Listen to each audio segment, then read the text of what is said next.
Ross, obviously an incredible performance from you tonight. You had a lot of inconsistent performances as of late. What was the key tonight, and where do you rank this, honestly, all time in terms of your performances? I think this was my most mature performance. Listening to my coaches, we knew Paul's a tough guy. He's got the ability to put guys away. We knew he had that danger factor about him, so just staying focused, staying on the game plan, staying mature, and listening to my coaches. I was pleased with my performance and the way I handled it. I didn't get too crazy, didn't get too excited looking for the killer blow all the time. I made him miss, I made him pay, I counted him, and I stuck to the game plan. I know you want to build some momentum off this win, but it sounds like you've got a vacation coming up first. So what's the immediate plan, and then what do you think moving forward? Immediate plan, yeah, is just rest up. This is my third fight this year, but I want to keep fighting. Whenever the UFC want to put us back in, I'm ready to go. I love fighting, I love competing for the UFC. I want to get better, and anyone that they put in front of us, I'm ready to go. I just want to improve my career, improve on my opponents, and get to the top, man. Ross, you said that you felt this was your most mature performance. Was that patience and ability the result of a real conscious decision in your training camps? And if so, was it hard to do, given that you're such an aggressive fighter? Was it tough to say, I'm going to be tactical and patient at points? Yeah, it was so hard to hold back. My coaches was telling us to settle all the time, and I was just biting down on my gum shield, just saying, like, fuck, just let's go, let's let go.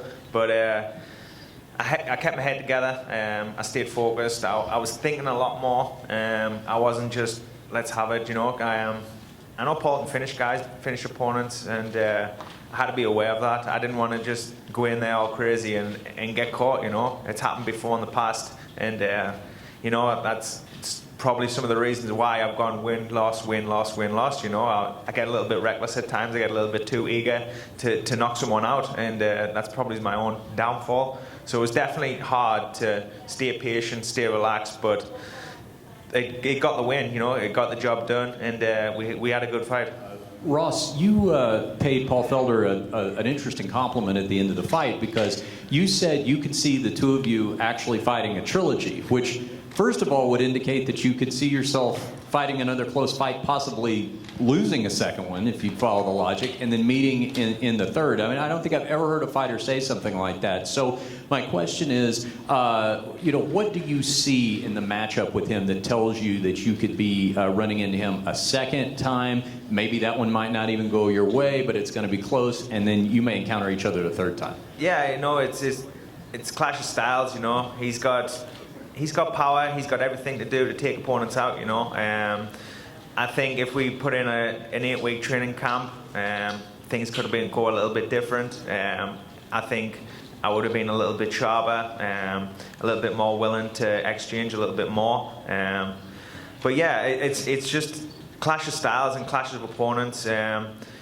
I could just say it. I know in his face after the fight, it was a close fight, and I knew that he was frustrated with himself, So it was a compliment to Paul, saying that, that was a good fight, and he took it to the end. I was impressed with how much he pressed and the shots that he was taking to keep coming back. So I'm willing for him to take another fight, win a fight, and then we'll get back after it and then see what happens again.